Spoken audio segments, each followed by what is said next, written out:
So ISE is in the books, CEDIA is in the books, CES in the books, but we got another one coming up. It's going to be awesome, and that's M-Wave, man. Nice So segue there. you like that, man? That was solid. Yeah. Well played.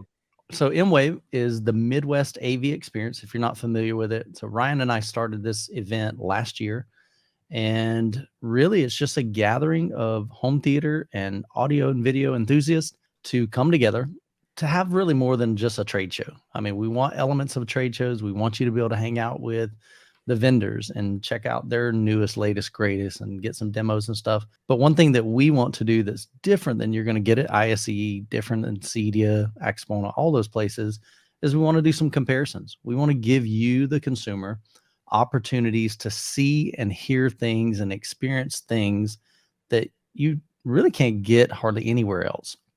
And so one of the things we did last year was a projector comparison. We had two 150-inch screens side by side, and we had seven projectors. We had all three of the new Sony, the 5000, 6000, and 7000. We had all three of the new JVC laser projectors, the NZ7, NZ8, NZ9. Pretty sure we had an older NX5, and then we also had the brand new Epson LS 12,000 laser projector. So we were able to see side by side, what does a Sony look like next to a JVC? What does an Epson look like next to a Sony? We're not trying to declare a winner. We just want you to have that experience, because most of the time you're having to just go online, look at reviews. And so that was just a really, really cool thing. Another thing that I really enjoyed from that same setup is Chris Seymour with Seymour Screen Excellence and Seymour AV. They brought out two of their masking systems. They had a manual masking. No, both of them were masking manual, right? No, they had an automatic universal masking system that they were on demoing. One of them, right? So, but we were able to see, like, what does masking do? And in my brain, I always thought it's kind of nice to have masking because, you know, your gray bars are black. What I didn't realize is how much better your projector looks with masking than without masking. And we did, and again, this was side-by-side comparison. We would take one that most people would consider the lower, or how would you say it, like a lesser quality image and projector on one screen, and a higher end projector, a much higher end projector on the other screen. But then we'd put masking on the lower end projector, and visually you would look and go, holy cow, I actually now like the one that is lower quality with the masking sometimes over the higher end projector. So that was just really eye-opening for me. And again, that was an experience that I'm not going to get anywhere else. And so we're doing more of that this year. So Ryan will be putting together another projector comparison. Ryan, we got a couple other comparisons and even a new comparison that we'll be doing for M-Wave 2023. Tell us about that. Which one? So we would be doing a tactile transducer. Tactile and subwoofers. Yeah, Ryan is sleep deprived, so I'm gonna be helping him. Well, I didn't know we were doing more than one, so I didn't know which one you were talking about. Yeah. But tactile, so the idea is to take different transducers, or not transducers, but have a tactile transducer, something like a Boss open baffle, direct attached, and then I'd like to do Crosons and near field and put them all in one seat, and for people to be able to experience this and cycle through them, be able to turn things on and off, and allow people to make their own judgments on what they like, what they don't like for their own buying decisions. So I actually was able to bring Butt Kicker on as a vendor. They're ready to do something with us for M-Wave. So they're ready to go. So the tactile's taken care of. Cool. I've got to get some stuff figured out with Croson, but I've got a contact for that, so we can make that work. And then near fields and the JBL subs more than likely for the direct attach.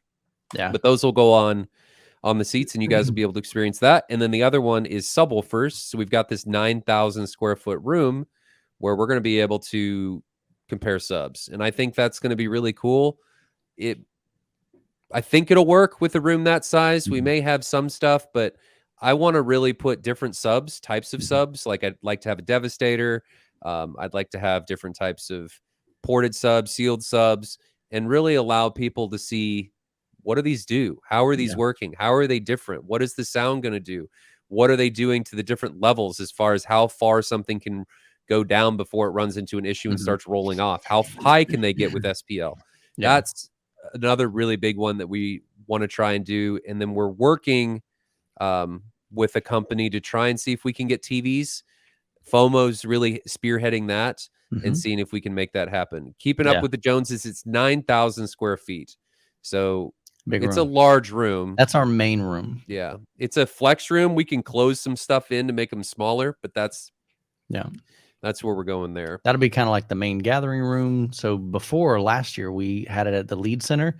So if you can imagine like a concert hall, to where you have this big rounded back with seating, auditorium, stadium seating kind of thing. And then you got this big, massive stage. So that was like our room, but it wasn't really a room, man.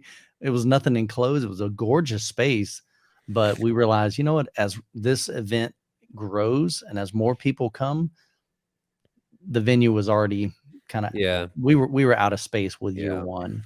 It was tough to even accommodate what we had there. So, and you're right, it's going to be an amazing space. We're super pumped about this. Being at the Kansas City Convention Center gives us a ton of flexibility. Actually, I will bring up, let's do this. Exhibit rooms. Here we go. I think I've got, there we go. Boom. So let's share this. I'll show you what we've got working with this year. It's going to be spectacular, man. I'm so excited. And Evan with Seymour, he shared with me, he's like, man, I've hosted over 100 trade show events. Like, he personally has put these on. And he said, this is a phenomenal event space. And so what you're looking at here is 2215A on the left, 2215B, Experience Center 2, 2215C. So those will be like our main rooms that M-Wave will have for our own demos and comparisons. We'll use that for the projector room. We'll use it for the subwoofer room, the tactile transducer room. And then over to the right, you'll see like 2201, 2202, all the way down to 2206, and then 2207 all the way down. I think it goes down to,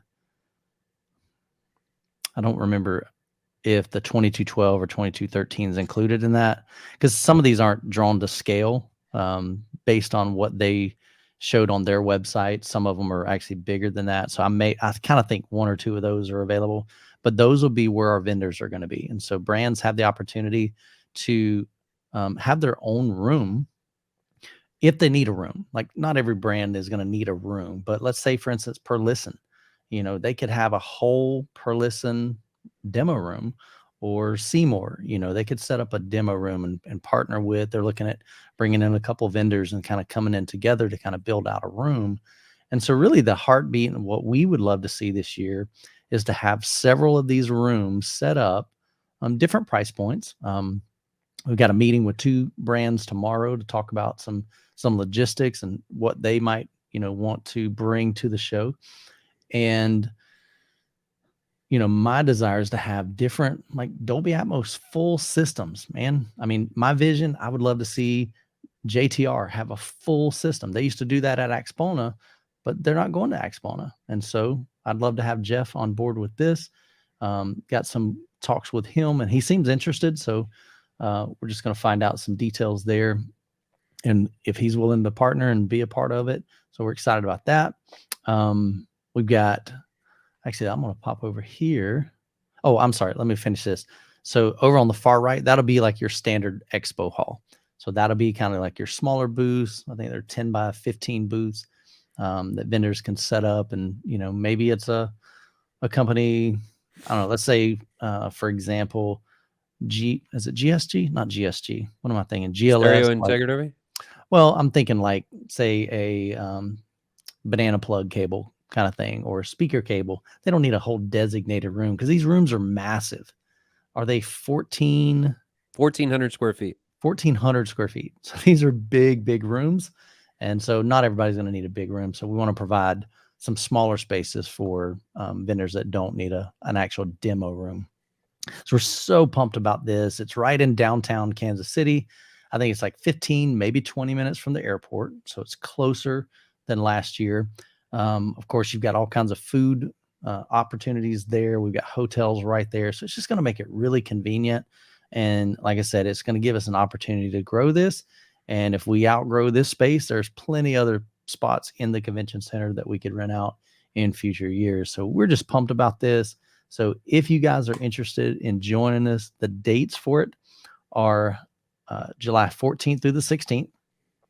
Ryan and I we were actually on a call earlier today, finalizing the VIP option. So our date for going live with tickets are going to be February the 13th. So that's on a Monday. And so that'll give me time to create everything on the website, get all that updated, get all the graphics and the promotion. I'll do some announcements through my Youthman newsletter, as well as the M-Wave newsletter, and also on YouTube itself. And so, but if you're interested, we'd love to have you join us this year. And you can find all the details at midwestavexperience.com.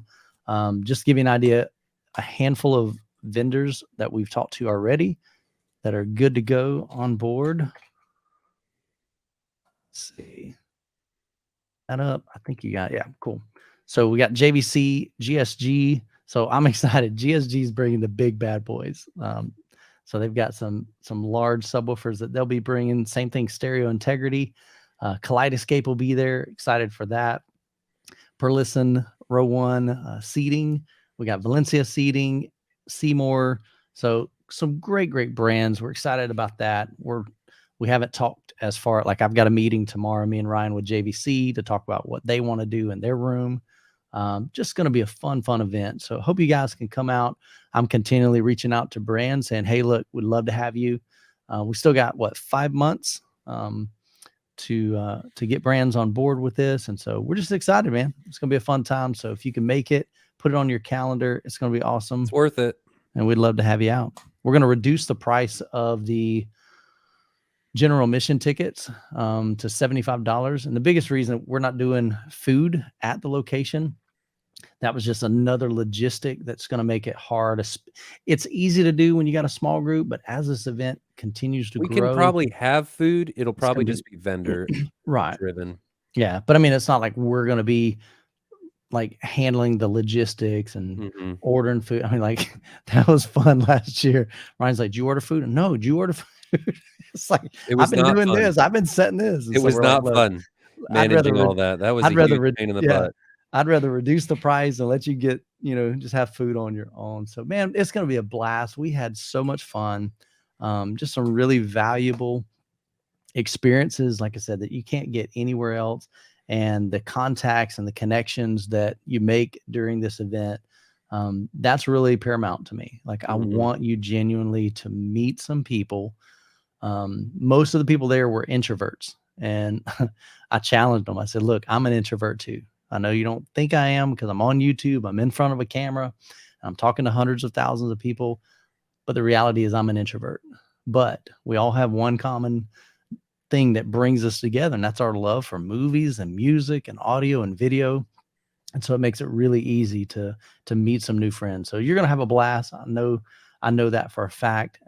We've got feedback from a lot of people that came last year, and they just gave some great information, and you can see some of those kind of testimonials on the website. So we'd love to have you out. That's going to be super dope.